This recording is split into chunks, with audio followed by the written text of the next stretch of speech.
How we doing out there, guys? Sam Hill here. I recently had the chance to sit down with the members of the Jauntee before their June 12th gig in Beverly, Massachusetts at the Spotlight Tavern. The guys joined me for an outdoors interview on the beautiful back deck that the Spotlight offers. You may notice in the interview that it has kind of a outdoorsy city sound atmosphere in the background, but seeing as these guys are from Boston, I thought it added a nice touch. Hope you guys enjoy.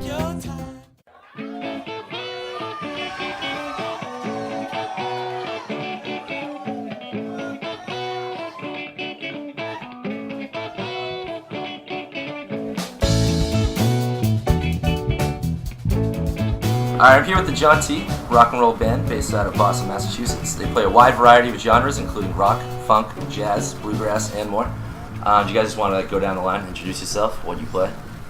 My name is Scott Ferber, and I play drums and sing. I'm Tony Cerullo. I play the keyboards and occasionally sing. I'm John Lolan, commonly referred to as John Longhair, or just Longhair, and I play bass. I'm Caden Sullenberger. I play guitar and I sing as well. Alright, so you guys are currently on like a 31-date tour right now. How's that going so far? Excellent. Lee. Excellently, I would say, yeah. There's been some ups and downs here and there, but I would say we've had good turnouts at some shows that we had returned to, like spots that we went last summer or over the winter.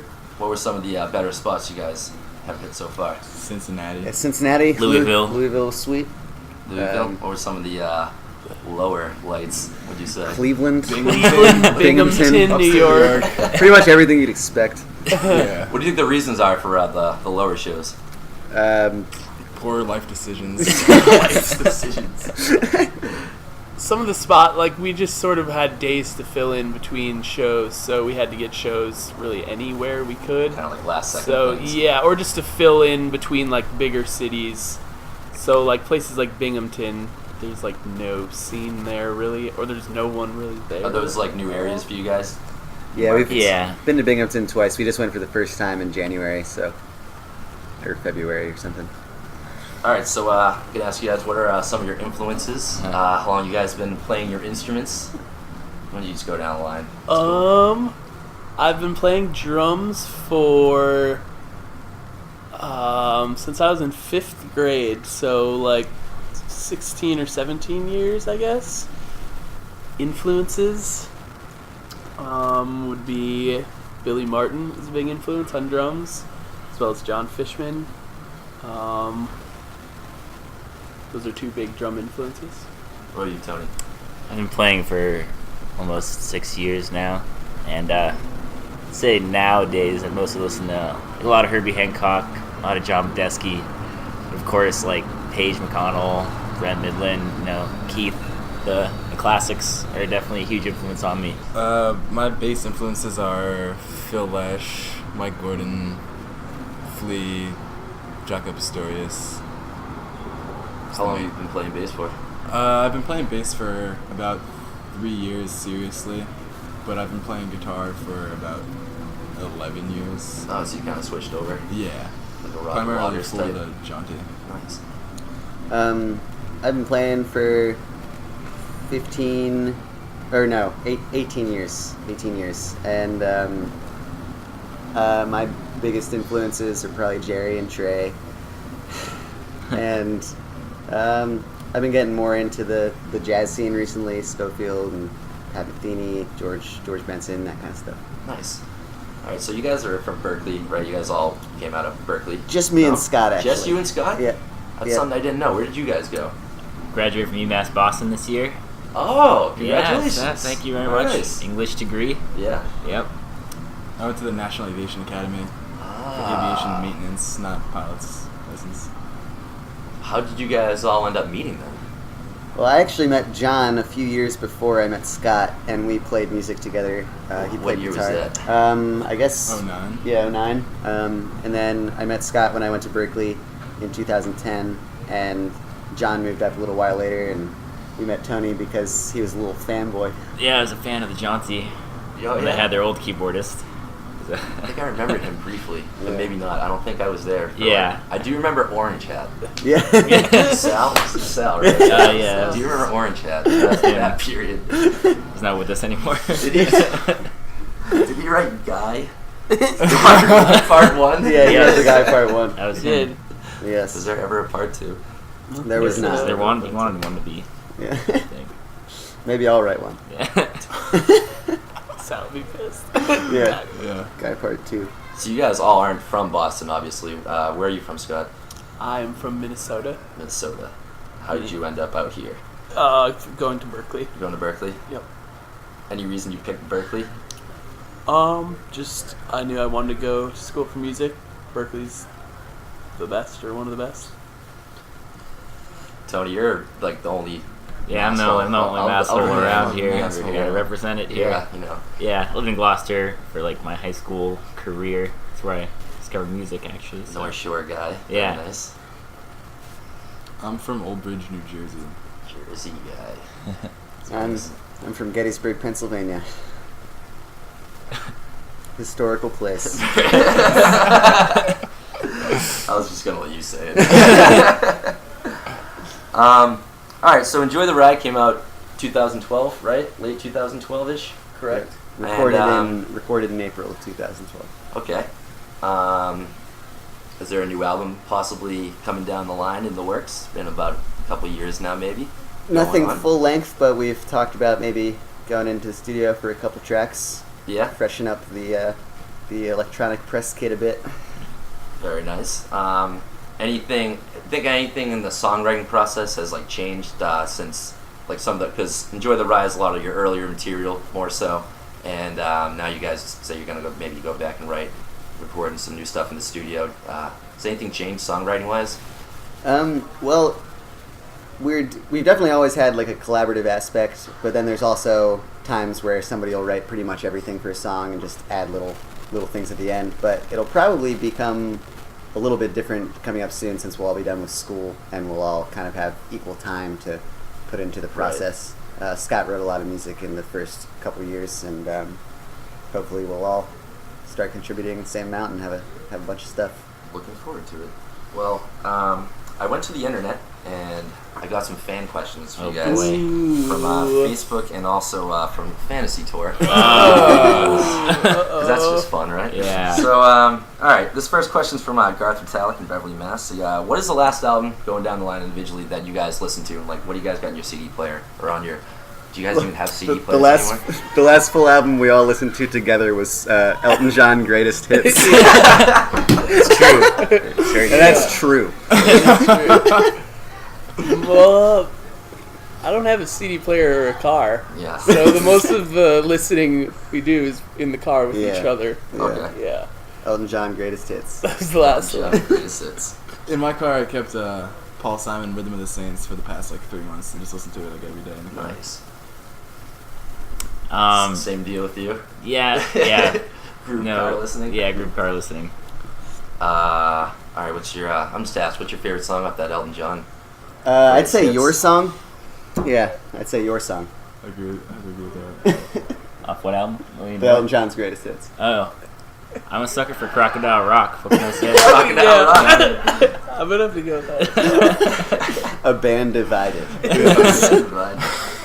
This one comes from WinkDog97 Fantasy Tour. He goes, "Will you guys play at my house for $200 this summer?" Where? $250. Yeah, probably. I don't know. Is he cool? Is there beer? Are you cool? Is there beer? I'll get back to WinkDog97. Paul Rizzi in Watertown, Massachusetts, That's a jerk. wants to know what's the best concert you guys have ever attended going down the line. My favorite concert that I've ever attended is August 31st, 2012. The Fish in Colorado. That's my. It's a pretty good That's show. my favorite. Specifically, that 3-night run. Of Well Fish. documented, very, very good show. I would say mine was, I forget the year, I think maybe it was like 2011. It was a Medeski Martin Wood show, House of Blues, Boston. It's probably my favorite one I've seen. I think mine's a tie between James Brown at the House of Blues in New York, like 6 months before he died, and No way. Paul Simon at the Beacon. Yeah. Saw him 6 months before he died. Yeah. Dude, that's badass. I know. Lucky. Was he still rocking it? Yeah. Yeah. Really? Yeah, I mean, not him, but like, he'd seen better days at that point. But He was The like band 6 was months rocking from it. death. yeah, He was literally. slaying it. Yeah. What year was Good show. that? Good show. I don't know. It was like 2007 07? or 05, Yeah. 06 maybe. I don't know. I remember I was like in high school, I think. Yeah. Yeah, they had his funeral on TV. It was Yeah. like a big like thing. It was. It was on the news for days. Yeah. I'd say mine's a cross between Medeski, Schofield, Martin Wood in I think 2008 or 7 in the summer, or First Fish Show at this third night at Hampton, 3/9/09. 2009 comeback shows. Yep. All right, this next question comes from Greg Pitts Oh boy. from Delmar, New York. Oh. This is a hard hitter, so just get ready. What is your feeling on repeating songs in consecutive shows while trying to expand? We usually don't repeat back-to-back shows, almost never, unless there's a specific reason we want to play a certain song that night, and we had played it the night before, but almost never from night to night.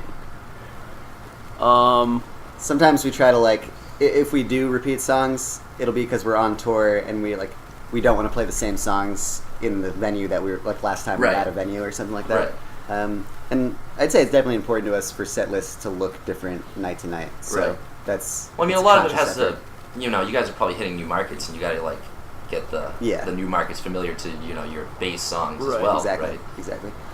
Makes it more fun for us to play different songs. Yeah. More Right. variety is the spice of life. The more songs we get, the less that'll happen. So. More variety is the spice of life. you knew Greg was going to chime in with something like that. This one comes from Failing Jerry. Flailing Jerry. Wait, isn't that that Paul Paul also? also? That's Paul also.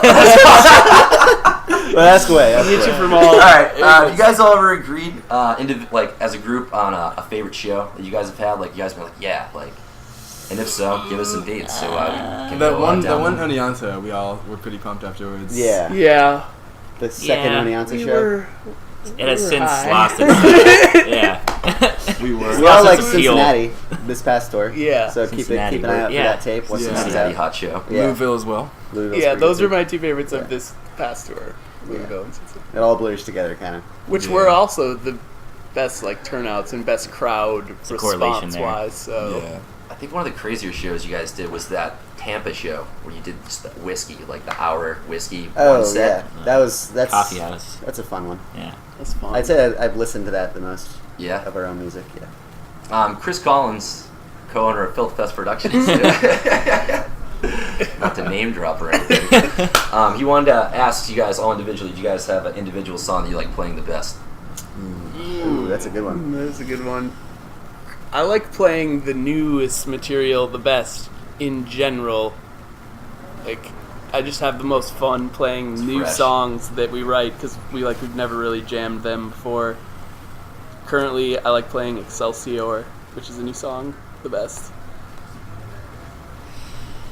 I think I like playing Portland just because we never play it. So when we do play it, I get really excited and I have fun playing it. I like Portland too. I think Space Monkeys.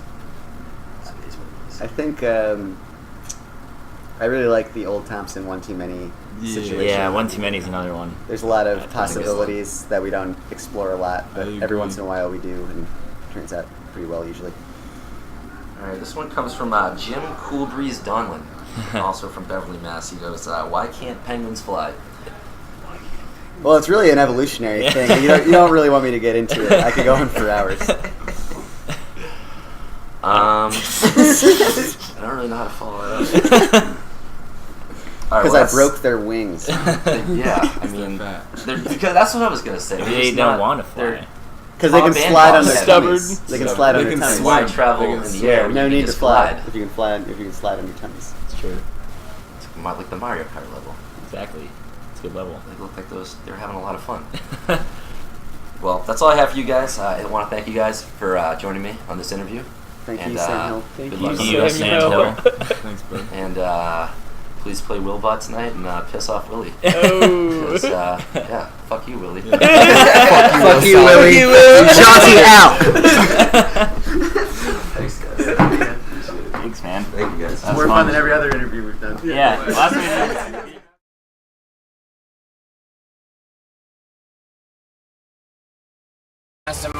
Pastor Mark.